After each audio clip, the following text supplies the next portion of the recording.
So Guillermo del Toro's Pinocchio is probably the most refreshing take on Pinocchio all year. And I know that's a low bar. You look at all the Pinocchio films this year, that's a really low bar to cross. But it crosses it incredibly well, just because Del Toro, he has like a much bigger idea with what he wants this Pinocchio film to be about, and make it about something more than just the standard story of growing up and learning virtues and, learning all about the dangers of vices. Here, Del Toro actually makes his film about learning about the ills of fascism and capitalism. And he makes it pretty fervently clear so that, enough of like the younger audience could understand a film like this.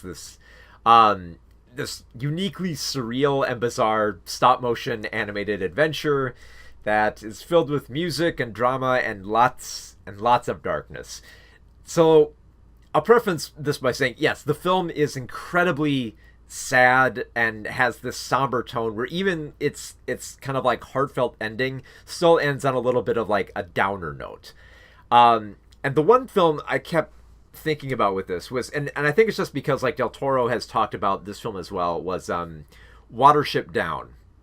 So for those who've never seen it, Watership Down, this film about rabbits who go on the run trying to find a new home, and many of them end up just kind of like hunted and savaged and gored, and it's an incredibly violent animated film, and it's rated PG. So there's been a lot of like a lot of concerned parents about that film. But Del Toro talked about Watership Down as kind of like that perfect film for kids who feel like animation has outgrown them, and that it doesn't have, and that some animated films don't have anything more to say to say for them. In the same way that kind of like kids will look at saying like, okay, cartoons aren't for me anymore. I'm going to toss them aside. I'm going to grow up. I'm an adult now. So like Watership Down is like, one of those eye-opening experiences. Like, animation doesn't just have to be, kid-friendly. It can actually be about more serious topics of, life and death and, fighting for what you believe in. And that's very much what this Pinocchio is like, too. This version of Pinocchio is very much about, recognizing the ills of society and trying to fight back against them. And it's very much like with a lot of Del Toro stuff that focuses on horror. There is a lot of horror elements in this Pinocchio film, especially with how how they set up Geppetto as having this child that he lost tragically, and then trying to rebuild him, and then realizing that he might have created a monster that could never quite replace his son. So it's very much like the Astro Boy story here, especially with like the horror elements of how Pinocchio is built. Like, it's straight up terrifying. Like, Geppetto chops down a tree, especially you're having Geppetto voiced by David Bradley, who you might recognize from some of Del Toro's other works, who just gives this raspy voiced, haggard Geppetto who's bitter about the world, chops down a tree. There's thunder and lightning in the background. He goes home and just kind of like drunkenly smashes together this Pinocchio, which is just horrifying. And then you get to have like the cricket Sebastian watches this and just utter shock. So Sebastian, more or less Jiminy Cricket here, voiced by Ewan McGregor, has his own desires as well. Like, he's not just like there, to be the conscience of Pinocchio. He's more or less there for a deal. Fairy shows up and he's like, hey, I want to live in this Pinocchio guy because I'm trying to write a book. Could you maybe help me out here? And this fairy who brings Pinocchio to life, so like, tell you what, you make sure this kid stays out of trouble, and I'll get you a publishing deal. What do you say? And it takes off from there. So yeah, like Sebastian's kind of more or less sticking with Pinocchio. And I love that, Sebastian has to learn a little something here too, instead of just trying to, force this kid to do what he wants just to get what he wants as well. So this aspect of kind of sacrifice very much plays into more than just one character. Just even beyond like Pinocchio, just like sacrificing himself and additionally sacrificing his own immortality, which is kind of like an interesting aspect, especially when you have Tilda Swinton voicing these two spirits. One is the spirit who grants Pinocchio life. The other is the one who grants him an immortality, but a measured level of immortality. While just having this very intimidating presence to her. It's just so cool to see in the film. But then also you have like the opposing forces here. You have Christoph Waltz playing Count Volp, this this circus runner who basically swindles Pinocchio into a contract to work for him. Says like, oh yeah, I'll give you a cut and some money, but not really, because I'm a greedy son of a bitch. So that's his whole deal. But then of course his monkey realizes that Pinocchio's getting a raw deal. Maybe I should help him out. A similar situation happens when the Podesta, the main fascist leader, played by Ron Perlman, recruits Pinocchio to be in the army because they're like, oh, an immoral puppet, we could send him to the front lines and have him fight for fascism. He has his own son as well, who realized that, oh yeah, this is also a raw deal you're giving Pinocchio. It's not fair to force him into a war, especially since our war is based on the most hypocritical and mean ideas that are not worth fighting for. So he realized that point, yeah, I gotta stick up for Pinocchio. So it's sacrifice across the board here for everyone, learning that if you want to make the world a better place, you got to sacrifice something for it. And I love the fact that the film recognizes a certain it recognizes mortality and comes to terms with it, because like I said, this is very much a heavy film, and I've heard some people saying like this Pinocchio is not a version for kids, and it's debatable whether or not like your kids would like it or not, but I think it more or less lines up with like Del Toro's idea for like animated films being like more of a transition point from like when kids become teenagers and feel like animation is kind of is something to leave in the toy box. It's like Del Toro's like, no, here, pull it out. There's other stuff you can do with it here. I think like Del Toro kind of said like Watership Down would be like for like kids who are like 11 or 12 years old in there, when they feel like animation doesn't have much more to offer, because definitely this version of Pinocchio does.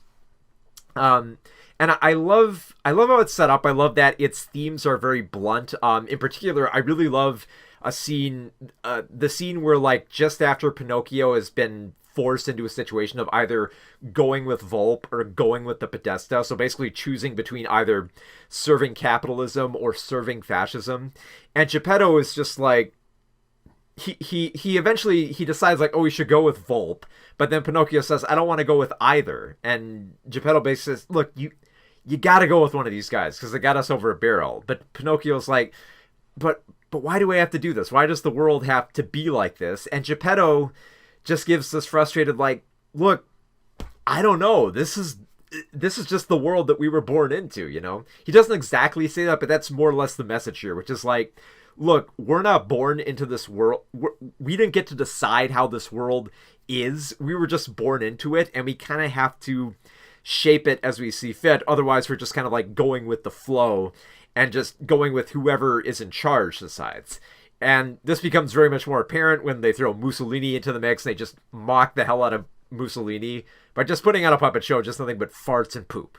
Just there's a giant poop puppet. This is all Mussolini gets. He gets poop. So yeah, very much an anti-fascist film. And for as much as like I like that blunt messaging and it kind of works, the film almost it's weird because like the film kind of feels like it has like this kind of anthology format to it, where it's like the many adventures of Pinocchio. In fact, if you wanted to make it more distinct, you probably could have just called it like the many adventures of Pinocchio, and say like, okay, here's like like Pinocchio's journey into into fame and understanding capitalism. Here he is going into war and understanding fascism. Here he is fighting for survival. You could dice it up that way.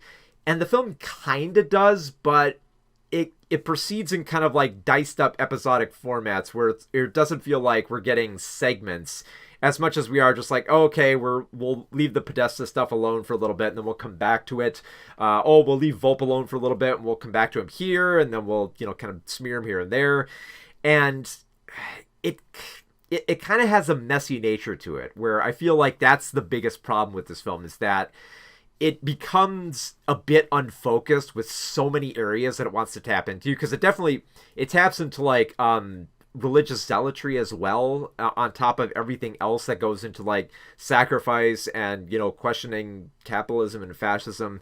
So there's a lot going on in this film, and in some parts I feel like it's blunt enough, but on another level you almost kind of feel like this could have been weaved in a little bit better. Like this type of script could have touched on something a little bit. It could have weaved these bigger elements together in a much more cohesive manner, as opposed to just saying like, oh, okay, here's like, his encounter with the Podesta, and we're done with that now. We're just gonna focus on the rest of everything else that's going here. And I know that's more or less like the format of how the Pinocchio story has been told over the years, but you almost kind of wish that Del Toro's film would go a little bit further with that, and just and not feel so dicey, and kind of have more of like a straightforward line with what it's trying to communicate, as opposed to just being like, Pinocchio's ultimate, rise to becoming a real boy, just laden with all these blunt messages placed here and there along the path.